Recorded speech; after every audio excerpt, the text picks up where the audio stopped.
안녕하세요. ERP 정보관리사 시작하도록 하겠습니다. 이번 시간 인사 부분으로 해서 첫 번째 내용으로 처음으로 이해 부분부터 들어가도록 할 텐데요. 네, 책의 내용은 제1장의 인적자원 관리의 이해로 해서 같이 내용 봐주시면 되겠습니다.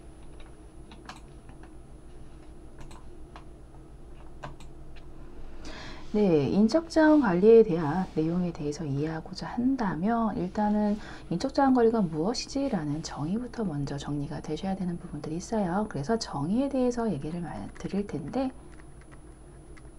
네, 인적자원 관리의 정의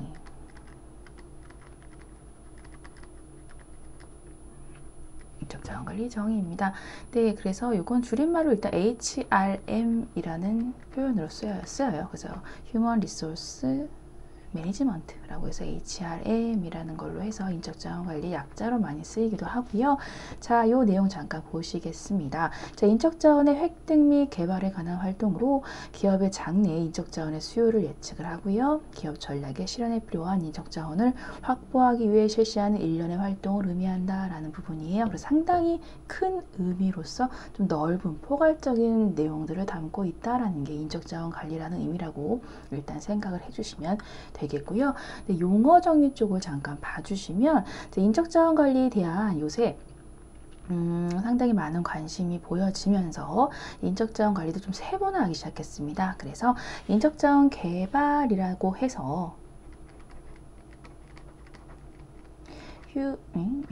개발 Human Resource Development HRD라는 그 개발, 교육이나 훈련에 관련된 것을 이제 인적자원 관리 쪽에서도 훈련 개발에 특화돼서 개발이라는 하나의 파트로서 조금 더 이제 세분화시켜서 인적자원 관리, 인적자원 개발을 하고 있다라고 보시면 되겠고요. 이 약자 이런 것도 같이 알아두시면 좋아서 말씀 같이 드리는 부분입니다. 네, 인적자원 관련해서 이제 계획 부분인데요. 이제 수요 예측이나 공급 예측을 하고 인적자원들을 확보하고 이제 선발하고 이런 것들도 상당히 중요한 개념으로 이제 내용들이 들어와 있기 때문에 HRP라는 영역으로 해서 별도의 인적자원 계획 파트로서 또 주도적으로 하고 있다라고 보시면 되겠습니다. 이제 활용인데요. 이제 활용은 이제 배치를 잘 하고 어떻게 활용을 잘 하는지에 대해서 계획적인 부분까지 다 그런 부분도 들어가는 부분이고, 활용은 배치를 잘하고 이제 잘 쓰는 목적으로 해서 이제 활용 부분으로 해서 이제 특화된 영역으로서 인적자원 관리의 부분도 좀 이렇게 세분화되고 있구나라고 인식을 해주시면 되겠습니다. 그래서 인적자원 관리 예전에는 물적 자원을 상당히 중요시했었어요. 근데 지금은 사람이 일을 잘 수행을 해야 실제적으로 경영이 잘 되는 부분이고 조직이 잘 돌아가는 부분이 있기 때문에 이 인적자원에 대한 관리에 대한 부분이 상당히 많이 기업 경영에서 중요성을 차지하고 있구나라는 걸로 일단은 정의와 개념은 이해해 주시면 되겠습니다. 네, 그리고 인적자원 관리의 패러다임의 변화입니다. 네, 패러다임의 변화인데요. 이 부분 여러분들 좀 잘 알아두셨으면 좋겠는데, 자, 이 부분은요. 자, 인적자원 관리 패러다임 변화. 자, 양가로 1번에 있는 거 한번 보시면, 자, 연공에서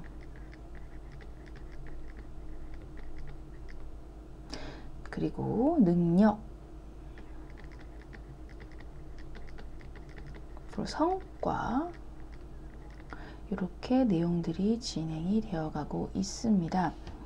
자, 예전에는요, 연공은 어떤 것이냐면 학력이라든가 나이라든가, 글씨가 이렇게 안 써지죠, 오늘따라? 네, 좀 예쁘게.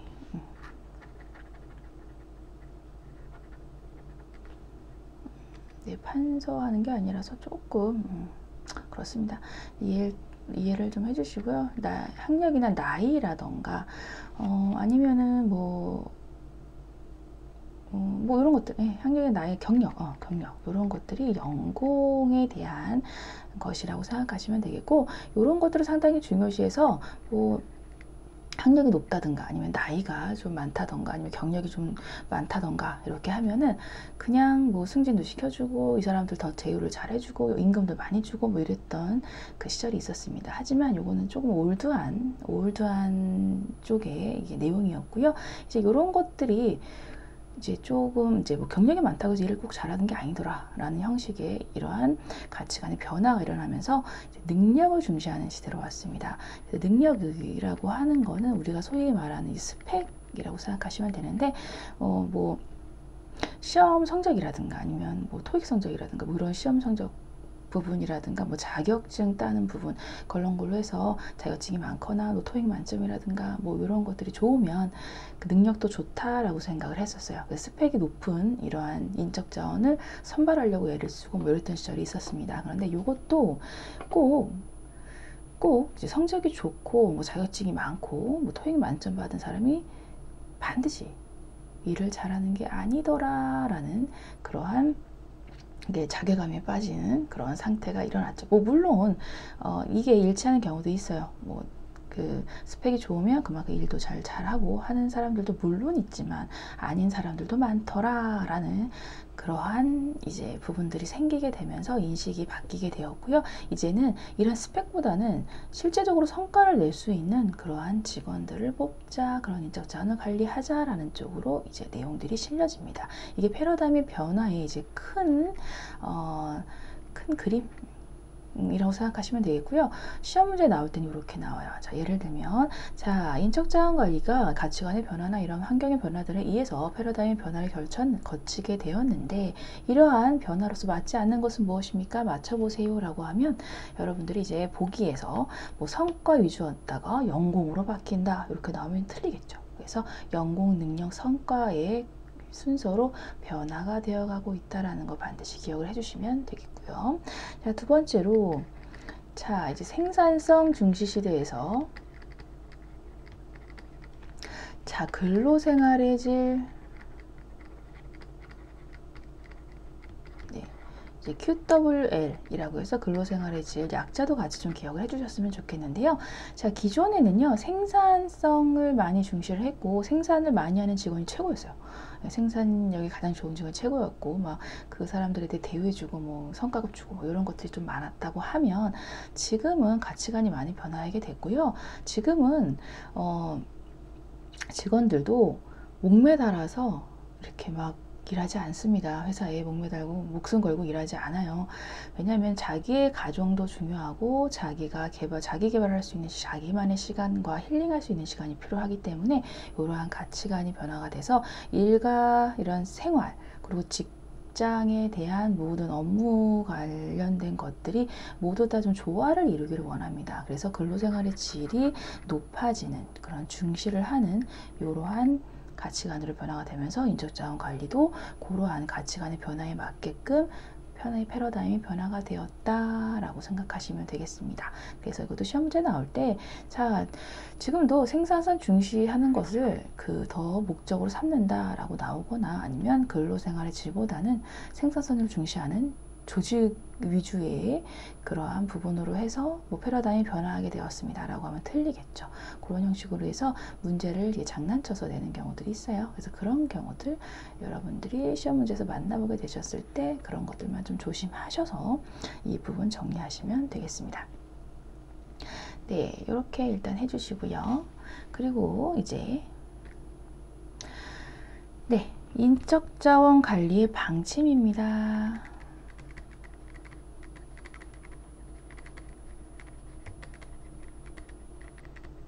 자, 인적자원 관리를 함에 있어서 이러한 일정한 방침이나 제도나 이런 규칙들을 정해야 되는 것들이 있어요. 그래야 그 방침에 맞게끔 조직을 이뤄나가고 인적자원 관리도 할 수 있기 때문에 이러한 방침을 정하는 게 상당히 중요한 부분인데요. 자, 어떻게 정해야 되느냐라는 부분입니다. 그래서 이 부분도 좀 중요시해서 여러분들이 봐주셔야 되는 부분들이 있고요. 자, 첫 번째 경영 철학을 정확히 반영해야 됩니다. 네, 그 회사마다, 그 조직마다 그 경영을 함에 있어서 자신만이 가지는 철학들이 조금씩은 있기 마련입니다. 뭐 예를 들면 어떤 회사는 우리는 무조건 엘리트 위주의 그러한 인적 자원을 뽑아서 엘리트 위주의 그러한 뭐 경영을 하겠다. 그런 사람들도 있고 그런 조직들도 있고요. 어떤 조직은 협동심을 중시하고 사랑을 더 나눠주고 뭐 이런 형식을 더 중요시하는 그러한 경영 철학을 가진 조직도 있습니다. 다른 뭐 어떤 회사는 약간 윤리의식이라든가 환경 이런 거에 관심이 있는 회사들도 있기 마련이고요. 그래서 그러한 경영 철학에 맞게끔 이 경영 철학을 잘 반영하고 이 경영 철학을 이해할 수 있는 인적 자원을 뽑고서 관리를 할 수가 있겠죠. 그래서 경영 철학을 정확히 반영해야 된다라는 게 인적 자원 관리 방침을 세울 때 우선적으로 여기에 앞서서 같이 세워져야 한다라는 게 또 하나가 있다라고 보시면 되겠고요. 네, 양가로 이번에 사내 외에 이익 집단 사내 이익 집단의 관점에서 공정하다라는 평가를 받아야 된다라는 부분인데요. 사내외 이익 집단이 뭐지? 라고 생각하실 텐데 간단하게 가장 대표적인 사내 이익 집단은요. 노동조합이라고 생각하시면 돼요. 노동조합. 네, 노동조합은 이제 노동자 측에서 대변하는 노동자 측의 말을 대변하는 쪽이 노동조합이기 때문에 경영자의 입장보다는 노동자 입장에 쓰기 마련입니다. 그런데 이러한 노동조합인 즉 사내외의 이익 집단이 노동조합인 경우에도 이러한 인적자원 관리의 방침이 괜찮더라, 공정하다라고 판단이 되면은 상당히 마찰이 줄겠죠. 노사 간의 마찰이. 그래서 사내 이익 집단도 수용할 수 있을 정도의 그런 공정한 인적자원 관리 방침을 세울 수 있어야 된다라는 부분입니다. 상당히 중요합니다. 양가로 3번 예기치 않은 사태에 대처하는 데 도움이 될 만큼의 현실성을 포함해야 된다라는 부분인데요. 네, 너무 이상주의로 가면 안 되고요. 이제 환경 변화가 경영 외적으로 환경 변화가 상당히 수시로 많이 일어나는 부분인데 그런 부분에 현실성이 없으면 안 돼요. 방침 자체에도 이런 환경 변화가 있으면 현실성 있게 바로바로 수용하거나 제도를 바뀔 수 있게끔 그런 인적자원 관리 방침을 세워야 됩니다. 그런 기본적인 사항들이 필요하다라고 보시면 되겠고요. 네, 양가로 4번 배후에 있는 의도는 자, 인사평가자인 관리자 그룹뿐만 아니라 인사평가를 받는 모든 사람들에게도 모두 공유될 수 있도록 해야 된다라는 부분인데요. 자, 인적자원 관리의 방침을 세우는 데 있어서 어떤 의도들이 있습니다. 그런 것들을 배후에 있는 의도라고 생각하시면 되겠고요. 이것들이 관리자뿐만이 아니라요. 모든 사람들에게 모두 공유가 돼야 돼요. 모두 공유가 돼야 된다라는 거, 요거 기억을 잘 해주셔야 되는 부분이고, 시험 문제에 나올 때도 인적자원 관리 방침으로 해서 맞는 얘기, 맞지 않게 설명한 것이 무엇입니까? 라고 나오면 여기 중에서 말을 좀 바꿔서 말장난을 친 걸 여러분들이 찾아주시면 됩니다. 특히 잘 나오는 거 요거였어요. 자, 배후에 있는 의도는 관리 정말 중요하기 때문에 인사 관리자나 관리자급이나 경영자만 알아야 된다라고 나오게 되면 그럴싸하지만 절대 맞지 않는 말입니다. 모두 공유돼야 돼요. 그러니까 경영자 라인에서만 소곤소곤, 관리자 라인에서만 소곤소곤 하면은 기분 나빠요. 기분 나쁨. 즉 평사원 입장 상당히 기분 나쁩니다. 모두 이러한 인적자원 관리 그런 방침을 왜 세웠을까라는 부분에 대해서 모두 공유가 되고 그런 의도에 대해 알고 있어야 그런 방침을 잘 따르게 되고요. 그래야 조직에 대한 충성도도 높아지고 그러한 긍정적인 효과들이 발휘가 돼요. 그래서 배후에 있는 의도는 우리들끼리만 알아야 돼, 높은 애들끼리만 알아야 돼, 이런 거 절대 안 됩니다. 모두에게 공유돼야 된다라는 거 반드시 기억을 해주시길 바랄게요. 네, 그리고 인적자원의 속성 부분으로 보도록 하겠습니다. 네.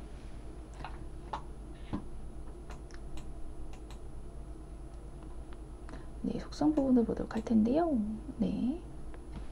자, 인적자원은 물적자원과 다르게 좀 특별한 속성들이 있습니다. 그래서 이러한 속성들 여러분들이 뭐 특성이라고도 할 수가 있고요. 이런 것들을 잘 알아두셔야 된다라고 좀 강조를 드립니다. 이것도 상당히 중요한 부분이에요.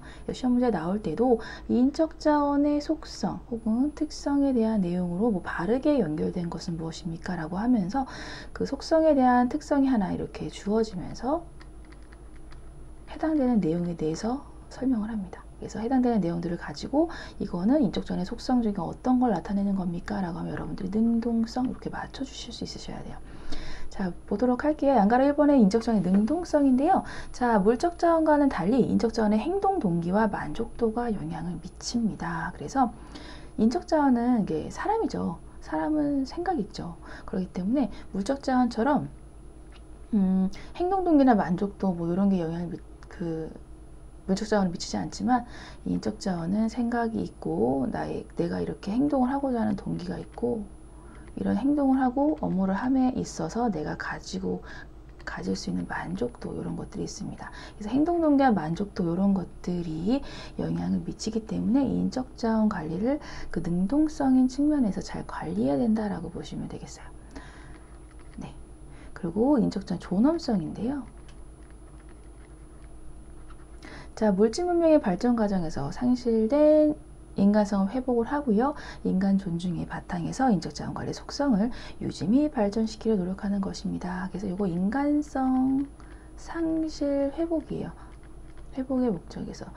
왜냐면 예전에는 생산성을 너무 강조하다 보니까 생산만 너무 많이 하는 쪽만 계속 얘기가 되고 하니까 사람보다는 사람이 사람으로 안 보이고 기계로 보이는 현상까지만 나타나게 됩니다. 인간은 없고 뭐 기계적으로 이제 생산만 하는 그러한 나만 남은 뭐 그런 것들이라고 생각하시면 돼요. 그래서 그런 것들에 의해서 사람들이 상당히 자신감이 떨어지고 자존감이 떨어지고 이런 것들이 생기게 됩니다. 그래서 인적 자원은 이런 존엄한 그런 존엄성을 갖고 있으니 이런 것들에 대해서 무시하지 말고 인적 자원 관리를 해야 됩니다. 라는 부분이에요. 인적 자원의 개발성입니다.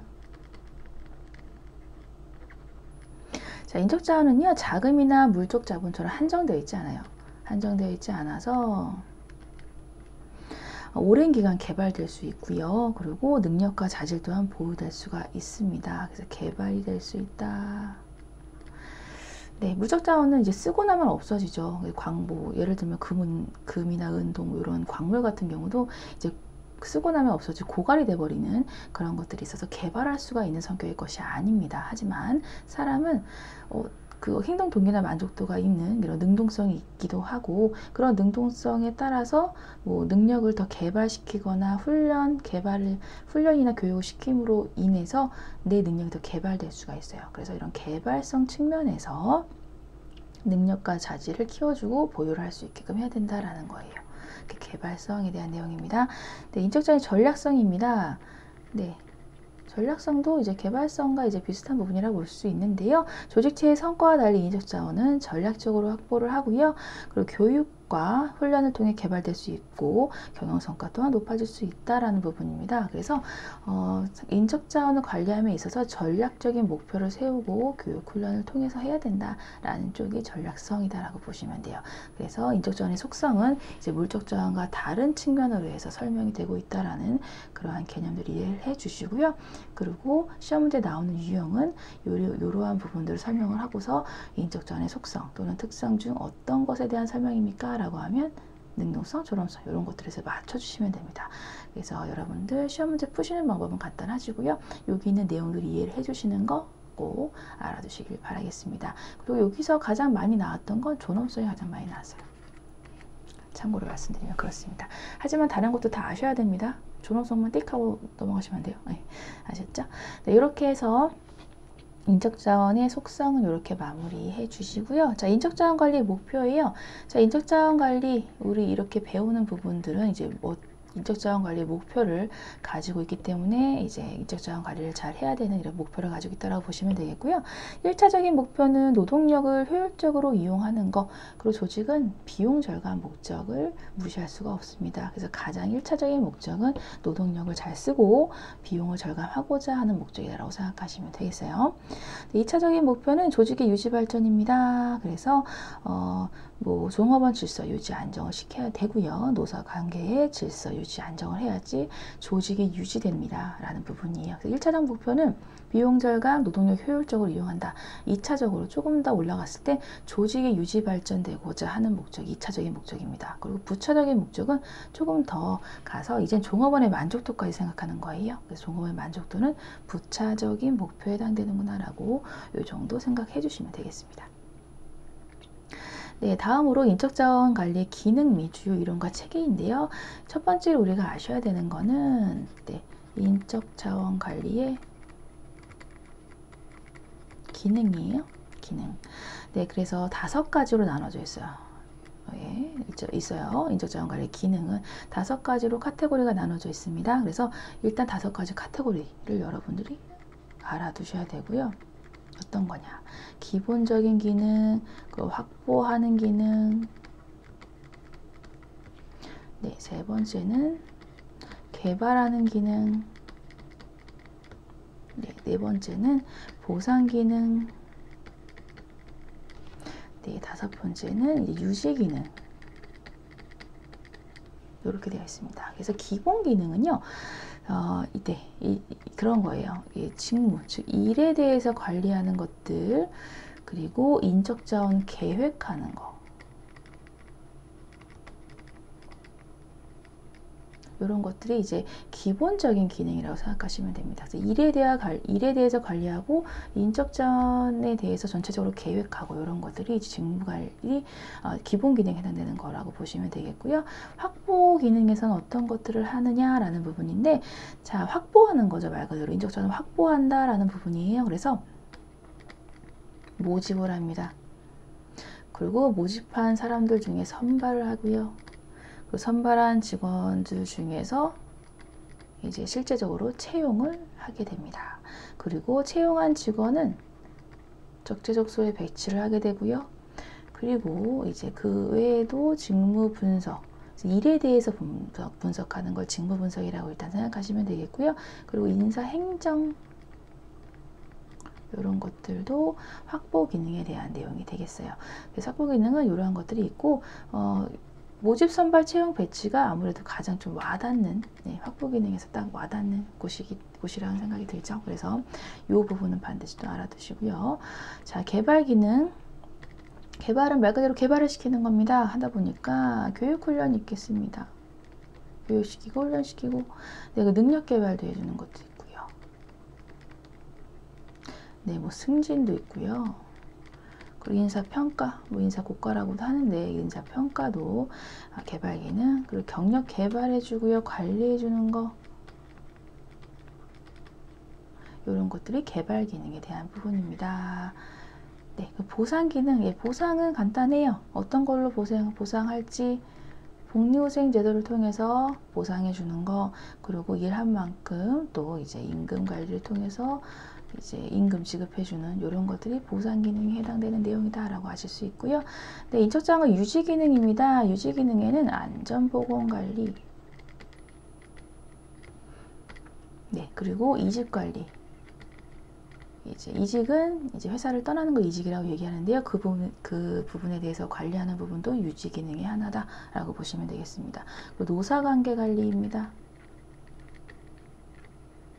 네, 노사관계 관리라고 해서 이제 노동조합과의 관계 관리라고 생각하시면 되겠어요. 이런 것들이 이제 유지 기능이라고 생각하시면 되겠고, 이러한 인적자원 관리의 기능이 시험 문제에 나올 때는 이런 형식으로 나와요. 예를 들면, 자, 인적자원 관리 기능 중에 모집, 선발, 채용, 배치 이런 것들에 대한 내용들을 수행하는 건 인적자원 관리 기능 중에 어떤 기능에 대한 겁니까? 라고 하면 확보 기능. 이런 형식, 아니면 이런 식으로 나오기도 합니다. 인적자원 관리의 기능과 뭐 여러 역할에 대한 부분으로 봤을 때 매칭이 잘 된 것을 골라라. 이런 것들이 나오면, 개발 기능은 교육, 훈련, 능력 개발, 승진 이런 것들인데 뭐 다른 기능이 들어간다든가 보상 기능 이런 게 들어간다든가 하면 틀리겠죠. 그런 식으로 매칭 여부를 물어보는 거 이렇게 나와요. 그래서 인적자원 관리 기능은 그 기능에 대한 것들에 대해서 카테고리별로 여러분들이 나누실 수 있으셔야 되고요. 그 안에 내용들이 어떤 것들이 있더라 라는 거 알아두시면 되겠습니다. 네, 이렇게 해서 인적자원 관리의 기능으로 해서 내용 살펴봐 주시면 되겠습니다. 네, 그리고 자, 인적자원관리 시대별 발전 과정 및 관련 주요 이론입니다. 그래서 시대별 발전 과정 및 주요 이론 이렇게 되어 있고요. 자, 시대별 발전 과정 그리고 그 해당되는 과정, 그 시대에 따른 그 주요 이론들 여러분들이 꼭 알아두셔야 되는 것들이 상당히 중요합니다. 라는 거고요. 일단 흐름만 먼저 봤을 때 양가로 1번에 있는 생산성 중시 시대. 생산성 중시 시대로 해서 강조시대 혹은 중시시대라고 해서 생산성만 상당히 강조했던 중시했던 시대가 있었습니다. 이때 이론에 대한 거는 테일러의 과학적 관리론과 포드 시스템이 가장 대표적이고요. 그리고 나서 이제 생산성만 너무 중시하다 보니까 너무 비인간화, 그러니까 인간의 너무 비인간화가 이제 너무 심해졌더라라는 걸로 해서 인간에 대해서 중시해야 된다, 인간성을 중시해야 된다라는 인간성 중시 시대로 옵니다. 네, 이때 대표적인 이론은 이제 메이오의 인간관계론 이런 것들이 있고요. 그리고 나서는 인간성 중시 시대는 너무 인간성만 너무 강조하더라 라는 부분으로 해서 이것도 이제 비판을 받기 시작하게 됩니다. 그래서 둘 다 중요해 라는 생산성 및 인간성 네, 중시 시대로 오게 돼요. 네, 이렇게 해서 주요 이론은 행동과학론이라는 것이 있고요. 이러한 흐름을 타고 발전이 되었고 해당되는 주요 이론들이 있다라는 거 알아두시면 되겠고, 그리고 그 밖에 주요 이론으로 해서